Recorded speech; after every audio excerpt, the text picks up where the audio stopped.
अस्सलाम वालेकुम स्टूडेंट्स, ये नई वीडियो आ गई है जो हमारी टॉपिक हाइड्रोजन स्पेक्ट्रम पे है। जैसे लास्ट लेक्चर में हमने पढ़ा था कि स्पेक्ट्रम क्या होता है, कितने टाइप का होता है।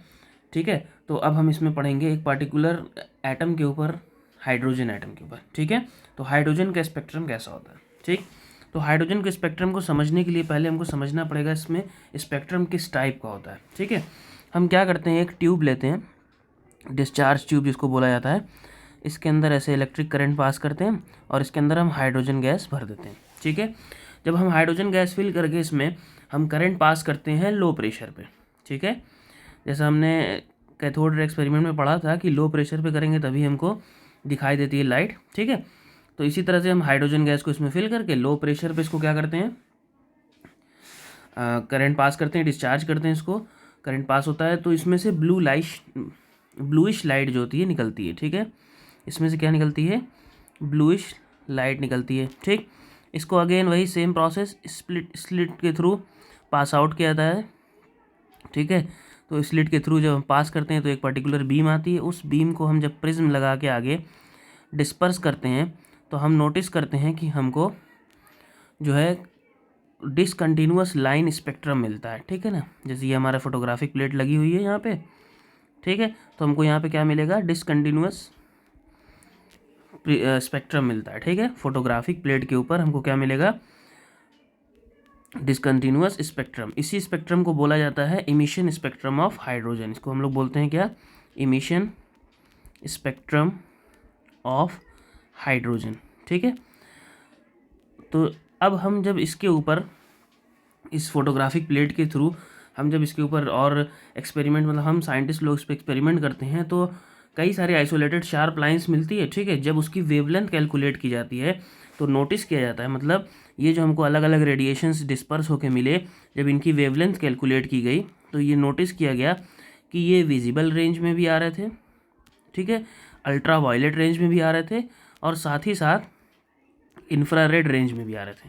मतलब इसमें से जो स्पेक्ट्रम इवॉल्व हो रहा था या निकल रहा था, इमिट हो रहा था, वो 3 टाइप के वेवलेंथ्स में आ रहा था, विजिबल, अल्ट्रावायलेट और इंफ्रारेड। ठीक है ना, तो इसके ऊपर जो स्पेक्ट्रम है इसको टोटल 6 क्लास में क्लासिफाई किया गया है। ठीक है, जो हाइड्रोजन का स्पेक्ट्रम होता है वो 6 टाइप्स का होता है।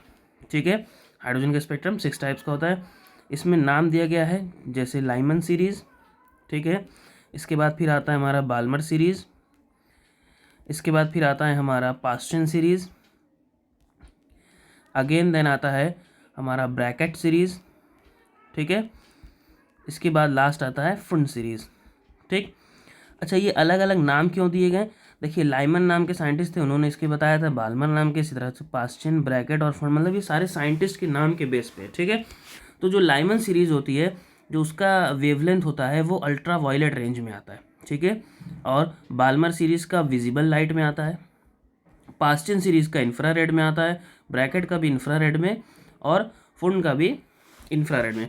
मतलब जो वेवलेंथ हमको यहाँ कैलकुलेट हो रही थी वो किस रेंज में आ रही थी, अगर हम इलेक्ट्रोमैग्नेटिक स्पेक्ट्रम के अकॉर्डिंग देखें तो लाइमन सीरीज़ की जो आ रही थी वो हमको मिल रही थी अल्ट्रावायलेट में, बाल्मर सीरीज़ की जो आ रही थी वो हमको मिल रही थी विजिबल स्पेक्ट्रम में, उसके बाद पास्चन की जो आ रही थी, पास्चन, ब्रैकेट और फुंड की, वो किस में मिल रही थी, इंफ्रारेड में।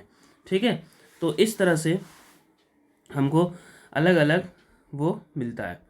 ठीक है ना, स्पेक्ट्रम हाइड्रोजन का मिलता है। ठीक है, तो अब ये सारे स्पेक्ट्रम जो होते हैं थोड़े से टिपिकल होते हैं, तो इनको मतलब क्योंकि बहुत ढेर सारी लाइंस इसमें, यानी कि हमको बहुत ढेर सारा स्पेक्ट्रम मिल रहा था, तो इसके बेसिस पे ना एक छोटा सा फार्मूला डिराइव करते हैं। एक साइंटिस्ट है जिनका नाम है रिडबर्ग, उन्होंने एक फार्मूला बनाया था जिसको बोला जाता है रिडबर्ग फार्मूला।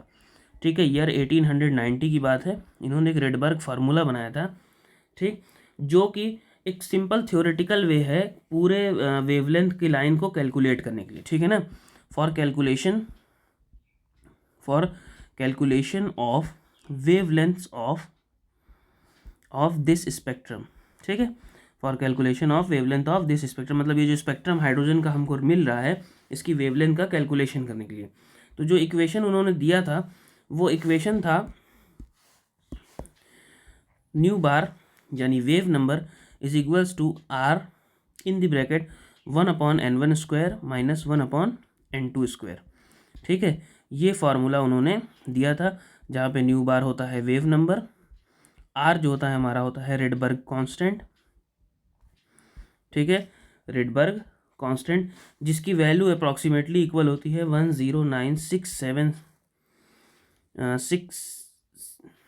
677 centimetre inverse.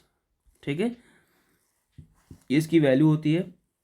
और जो n1 और n2 है, n1 और n2 जो है ये क्या होते हैं, होल नंबर्स होते हैं। ठीक है, होल नंबर्स होते हैं। तो ये रेडबर्ग का फॉर्मूला था जिसके बेसिस पे हम हाइड्रोजन के स्पेक्ट्रम की वेवलेंथ्स कैलकुलेट कर सकते हैं। ठीक है, तो अगर हम अलग अलग इसको अप्लाई करें, तो अगर हम बात करें सबसे पहले फॉर लाइमन सीरीज़ की बात करें, ठीक है, तो यहाँ पर जो n1 की वैल्यू होगी वो 1 होगी, और जो n2 की वैल्यू होगी वो 2, 3, 4 कुछ भी रख सकते हैं। ठीक है, ऐसे ही हम बात करें बाल्मर सीरीज़ की, तो बाल्मर सीरीज़ में n1 की वैल्यू जो होती है वो होती है 2, और n2 की वैल्यू जो होगी वो होगी 3, 4 डॉट डॉट जितना भी आप ले जाना चाहें। ठीक है, इसी तरह से बाल्मर के बाद आते हैं फिर पास्टन सीरीज़। तो पास्टन सीरीज़ के लिए जो हमारा n1 होगा वो 3 होगा, और हमारा जो n2 होगा वो क्या होगा 4, 5, 6 जितना भी आप एक्सटेंड करना चाहें उसको। ठीक है, फिर उसके बाद हमारा ब्रैकेट सीरीज़ होती है। ठीक है, ब्रैकेट सीरीज़ में n1 की जो वैल्यू होती है वो होती है 4, और यहाँ पर n2 की वैल्यू होगी 5, 6, 7 डॉट डॉट सो ऑन। ठीक है, इसी तरह से हम बात करें फुंड सीरीज़ के लिए, तो फुंड सीरीज़ के लिए यहाँ पर जो हमारी वैल्यू n1 की होगी वो होगी 5, और जो n2 की वैल्यू होगी वो 6, 7, 8 डॉट एंड सो ऑन। ठीक है, तो ये वैल्यूज़ हम रख के और हम इससे रेडबर्ग कांस्टेंट का इस्तेमाल करके हम वेवलेंथ निकाल सकते हैं। अच्छा, अब यहाँ पर वेवलेंथ का रिलेशन नहीं है, तो आपको प्रीवियसली बताया था हमने कि वेव नंबर जो होता है वो इक्वल होता है 1/λ के। ठीक है ना, वेवलेंथ का इन्वर्स होता है, तो हम इसके थ्रू हम यहाँ से वेवलेंथ कैलकुलेट कर सकते हैं। ठीक है, हम इसको चाहें तो और भी रिलेट कर सकते हैं, जैसे 1/λ होता है वेव नंबर, इसको हम लिख सकते हैं ν/c वेलोसिटी ऑफ वेव से भी रिलेट करके हम इस तरह से मतलब इसका कैलकुलेशन हम चाहें तो अलग अलग कर सकते हैं। ठीक है, तो ये था हमारा हाइड्रोजन का स्पेक्ट्रम। अगेन हम रिपीट कर देते हैं चीज़ें। देखिए, हमने हाइड्रोजन को डिस्चार्ज ट्यूब में लिया, जब हमने हाई वोल्टेज करंट उससे पास किया लो प्रेशर पे, तो उसमें ब्लूइश लाइट इमर्ज हुई। ठीक है, उस लाइट को अगर हम प्रिज्म के थ्रू पास करते हैं तो हमको शार्प लाइन के स्पेक्ट्रम्स मिलते हैं। ठीक है, शार्प लाइन के इमिशन स्पेक्ट्रा मिलता है। जब हम उसको ऑब्जर्व करते हैं अकॉर्डिंग टू वेवलेंथ, तो हम नोटिस करते हैं कि वो जो वेवलेंथ्स हैं वो विजिबल रेंज में आ रही हैं, या अल्ट्रावायलेट रेंज में आ रही हैं, या इंफ्रारेड रेंज में आ रही हैं। ठीक है, फिर अलग अलग साइंटिस्ट ने अलग अलग रेंज पर उसकी डिस्कवरी की थी। इसके अकॉर्डिंग हाइड्रोजन स्पेक्ट्रम को क्लासीफाई कर दिया गया कि Lyman series, Balmer series, Paschen series, Brackett series and Pfund series.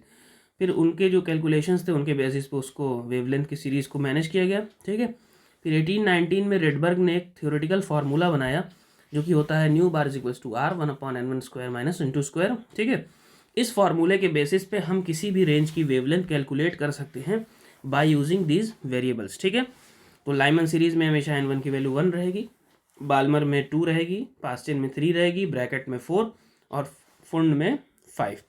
ठीक है, और सबको पता था प्रीवियसली कि न्यू बार या वेव नंबर जो होता है वो बराबर होता है 1/λ के, तो इस तरह से हम लोग कैलकुलेशन को ईजिली कर सकते हैं। ठीक है ना, तो thanks for watching this video. कोई क्वेश्चन हो, कोई डाउट हो तो कमेंट सेक्शन में ज़रूर पूछिएगा। Thank you.